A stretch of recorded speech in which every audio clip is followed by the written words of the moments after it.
Depuis nos deux premiers épisodes sur le web, notre HTML et notre CSS ont un peu évolué.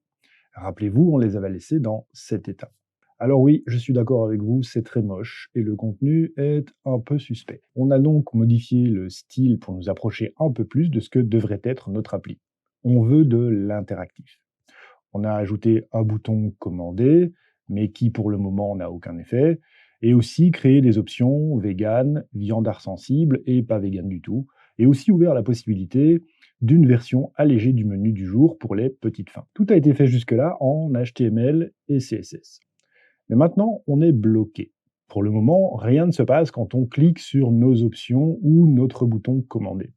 Ce que nous voudrions, c'est que notre contenu HTML et notre style changent quand l'utilisateur agit sur les boutons. Pour arriver à ce résultat, nous allons découvrir DOM et JavaScript. Alors bienvenue dans notre épisode JS domine le monde.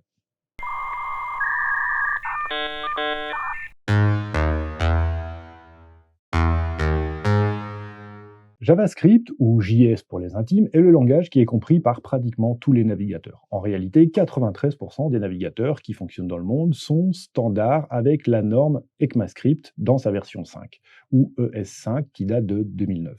Et presque autant, 92% comprennent aussi la version ES6. En revanche, pour toutes les dernières versions de JS, à partir de ES 2017, le taux de compréhension des navigateurs, à la date où on publie cette vidéo, descend à 73%. C'est donc toujours une bonne idée de vérifier la version du code qu'on est en train d'utiliser.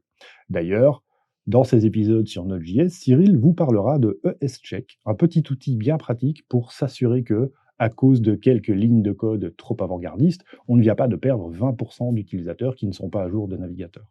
Aujourd'hui, on va se contenter de découvrir le langage dans ses versions les plus répandues, ES5 et ES6. Comme on veut comprendre ce qui se passe au plus proche du navigateur, nous n'utiliserons aucune librairie ni framework qui sont très répandus et qui peuvent se rajouter au-dessus du JS natif des navigateurs. Ils sont très pratiques, facilitent pas mal la vie des développeurs et là aussi Cyril nous en présentera plusieurs. Mais là tout de suite, on veut juste bien comprendre comment fonctionne JS, on va donc l'utiliser pur. En gros, on va se contenter de DOM pour Document Object Model, qui a déjà toutes les fonctions pour manipuler les HTML et les CSS. Si vous vous rappelez de nos deux premiers épisodes, HTML est un langage qui décrit un contenu et CSS est un langage qui décrit un style. JavaScript, c'est un langage de programmation. Il va donc décrire un processus. Il permet d'utiliser tout ce qu'un langage de programmation doit avoir. Des variables qui vont permettre d'enregistrer des états ou de manipuler des données. Des fonctions qui permettent de définir et d'exécuter des opérations plus ou moins complexes. Des conditions qui vont permettre d'effectuer certaines actions uniquement dans le cas où des variables ont certaines valeurs. Des boucles qui permettent de répéter des opérations autant de fois qu'on en aurait besoin. Et des événements qui sont déclenchés, par exemple, quand un utilisateur interagit avec un contenu. Et enfin, tous ces éléments sont organisés dans des objets qui englobent des variables, des fonctions et des événements qui concernent une classe de contenu. En JS, répète s'écrit for et si s'écrit if, vous aurez donc compris que ce que vous voyez là est un pseudocode en français pour vous aider à comprendre les principes des langages de programmation. Vous n'avez pas tout compris au principe? Ne vous inquiétez pas, on va regarder ce que ça donne en JavaScript directement sur notre page web. Commençons par essayer de voir comment les principaux événements se déclenchent. Ici, je rajoute ce qu'on appelle un handler, qui va appeler une fonction alerte quand le body est chargé par le navigateur. On voit que cette fonction alerte est comprise par le navigateur qui déclenche désormais un message quand la page se charge. Si on déplace cette fonction dans le handler onClick de notre option vegan, on voit que désormais, cette alerte se déclenche à chaque fois que je clique sur le composant qui englobe notre bouton vegan. Onload, onClick sont des événements standards compris par tous les navigateurs. À chaque interaction possible, avec une page, il existe un événement. Bref, tout pour que notre page devienne une petite application qui réagit à ce que l'utilisateur fait. Pour tester les événements, je vous conseille non pas d'utiliser la fonction alerte, comme je l'ai fait ici, mais plutôt une des fonctions de l'objet console, qui va envoyer des messages dans la console accessible par l'outil développeur des navigateurs, celui accessible quand on tape F12. Log va envoyer un message normal, warn va envoyer un message coloré en jaune, et error va envoyer un message coloré en rouge. C'est une pratique assez répandue chez les développeurs. Ça permet de vérifier ce que fait un code sans impacter le contenu. Vous voyez ici, même sur YouTube, Les développeurs ont envoyé des messages de log et des warnings à la console, probablement parce que tous les problèmes n'étaient pas résolus quand ils ont passé le code en production. On vient de voir comment nous pouvons déclencher notre code lors d'un événement du navigateur ou de l'utilisateur. Voyons maintenant la bonne pratique pour l'intégration d'un code JS dans une page web. Comme nous avions bien séparé les styles CSS de l'HTML dans des fichiers différents, la meilleure pratique JS consiste à créer un fichier séparé de notre HTML qui contiendra tout le code JS dont on aura besoin. Ici, je crée un fichier que j'appelle pouletmayonnaise.js. Je vais ensuite dire au navigateur d'exécuter ce fichier JS quand il charge le fichier HTML. Et pour m'assurer que le JS ne s'exécute qu'après avoir chargé la page, je vais rajouter cette ligne de commande à la fin de mon fichier HTML. Si je l'avais indiqué au début de mon code HTML, le JS se serait déclenché avant que mon HTML ne soit complètement intégré au navigateur. Parfois, c'est ce qu'on cherche à faire, mais aujourd'hui, j'ai besoin que le navigateur ait déjà chargé le body avant de lancer mon JavaScript, parce que mon script va justement aller modifier des éléments de mon HTML. Commençons par vérifier que le JavaScript est bien lancé dans la page avec ces lignes de log. Voilà, on voit bien dans la console que le navigateur exécutera chaque ligne de code de mon fichier JS. Vous vous rappelez que quand je clique sur Vegan, j'ai ce petit bout de code qui s'exécute. Eh bien, comme je ne veux plus qu'il y ait de code JS dans mon HTML, je vais déplacer ce code dans le JS en créant une fonction utilisateur choisi vegan. Dans cette vidéo, à chaque fois que vous verrez un mot-clé en français, c'est que vous pouvez choisir le nom qui vous semble clair. Ici, quelqu'un qui devrait modifier le code à ma place aura toutes les chances de comprendre à quoi sert cette fonction. En tout cas, s'il est francophone. Et pour que cette fonction se déclenche sur l'événement clic de mon option vegan, je dois commencer par donner un ID à l'option vegan dans l'HTML. Et ensuite, dans le JS, je vais demander au navigateur de me donner accès à ce composant avec la fonction getElementById de l'objet document. Document est l'objet qui représente la page HTML chargée par le navigateur. Donc dès que je veux interagir avec l'HTML, je devrais utiliser cet objet document. Cette ligne de code signifie que nous voulons une nouvelle variable qui s'appelle optionVegan et que cette variable contiendra un objet JS qui représente un élément HTML et je demande que cet élément HTML soit celui qui porte l'ID optionVegan. À partir de là, l'objet optionVegan qui est là permet de contrôler tout ce qui est dans ce tag HTML là. Je peux maintenant déplacer l'affectation de l'événement onClick dans le JS comme ceci.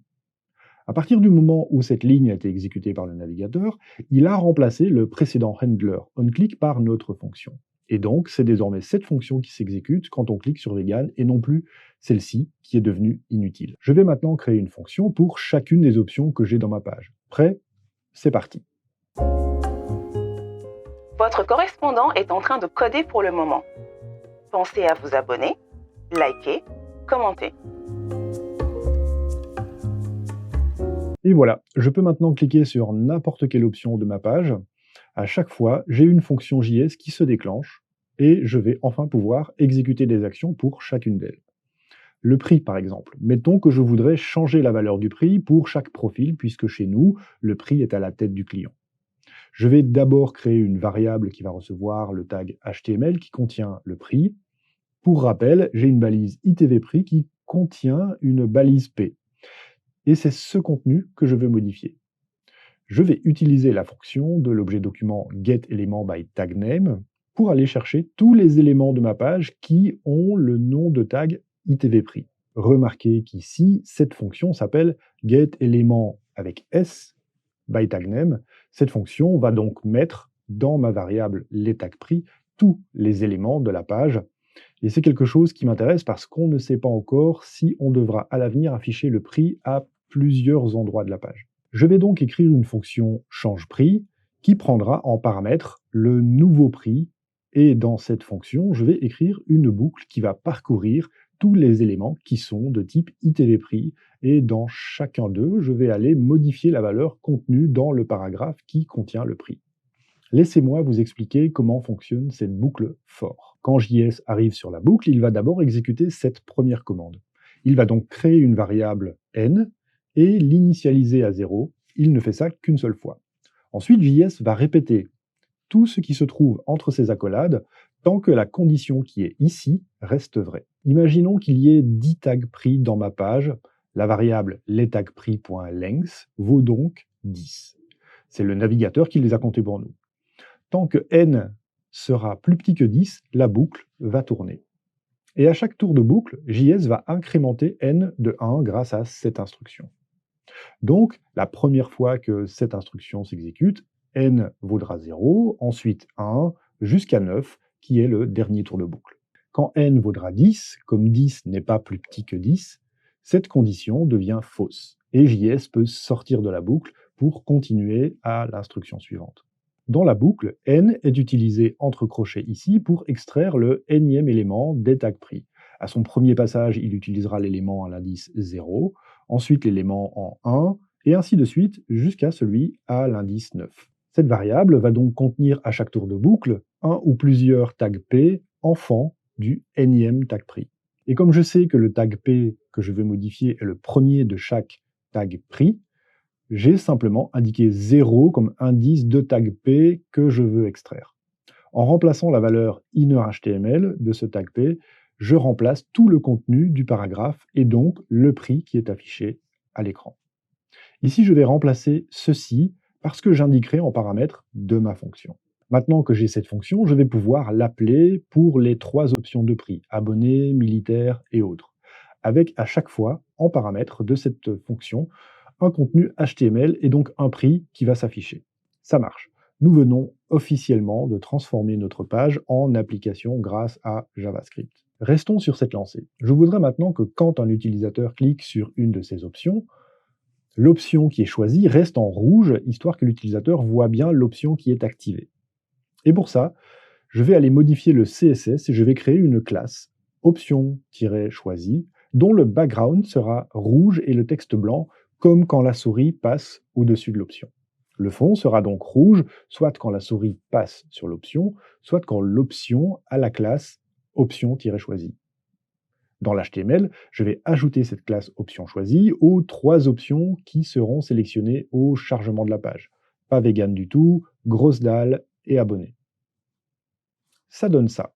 Maintenant, je vais écrire le code JS qui va changer les apparences de mes boutons en ajoutant cette classe option choisie à l'option sur laquelle on vient de cliquer et en retirant la classe option choisie des options qui ne sont plus sélectionnées par l'utilisateur. Je crée une nouvelle fonction qui va recevoir en paramètre un objet HTML de type ITVOption. On va utiliser à nouveau la fonction getElementByTagName qui va nous donner tous les éléments ITVOption qui sont frères de l'élément qu'on aura reçu en paramètre de notre fonction. Pour trouver les frères, j'ai été chercher les éléments enfants du parent du tag que j'ai reçu en paramètre de ma fonction. Ici, je vous montre un autre modèle de boucle for qui est de plus en plus fréquent dans les langages de programmation modernes. ForEach va parcourir automatiquement tous les éléments d'un groupe d'objets et appeler la fonction que je lui donne en paramètre pour chaque objet. D'ailleurs, comme la fonction est à usage unique, je ne suis pas obligé de donner un nom à cette fonction. Si je l'écris comme ça fonctionnera tout aussi bien. C'est toujours une fonction, simplement, elle n'a plus de nom. C'est la bonne occasion de vous montrer la condition if qui va exécuter cette ligne de code si option analyse qu'on a reçue en paramètre du ForEach est celle qui a été choisie par l'utilisateur. Le groupe else veut dire sinon, va lui s'exécuter si la condition if était fausse. Donc, si on est en train d'analyser l'option choisie, on fait ça, et sinon, on fait ça. Pour info, cette commande et cette commande sont de la version ES6 de JS, alors que notre précédente utilisation de for était déjà comprise dans la version 1. En gros, ça et ça ont le même effet, mais ça, c'est une version plus moderne parce qu'elle est plus simple à comprendre. Par contre, la version ES6 ne va fonctionner qu'avec 92% des navigateurs, alors que l'original fonctionnerait aussi avec de très vieux navigateurs. Il est fréquent que les développeurs se facilitent la vie en faisant évoluer les langages, et c'est une des raisons qui nous oblige à mettre à jour régulièrement nos navigateurs. L'objet classList, qu'on peut extraire de n'importe quel élément HTML, va nous permettre d'aller modifier ce paramètre class dans un tag HTML. Ici, notre fonction nouvelle option va enlever cette classe option choisie quand on n'en a plus besoin et la rajouter quand l'utilisateur a cliqué sur le contenu du tag HTML. Cette fonction nouvelle option, je vais l'appeler depuis chaque handler avec à chaque fois son option qui est le tag HTML cliqué en paramètre de la fonction. Voici ce que ça donne quand on exécute dans un navigateur. Vous voyez à droite de l'écran que la classe option choisie disparaît du tag de l'option qui est désélectionnée et est ajoutée sur le tag qui vient d'être sélectionné par l'utilisateur. Et c'est cette classe qui change l'apparence de mon option quand elle est choisie ou pas choisie. Vous commencez à comprendre le principe de JS et de DOM. Nous indiquons au navigateur quelle fonction appeler en cas d'événement, et dans ces fonctions, nous cherchons le ou les éléments HTML qu'on veut modifier, soit par son ID, soit par son nom. Et nous pouvons ensuite modifier le ou les éléments HTML ou leurs attributs. Dans la fonction change-prix, on a modifié le contenu du tag qu'on avait isolé, alors que dans la fonction nouvelle option, on a ajouté ou retiré une classe à ces tags.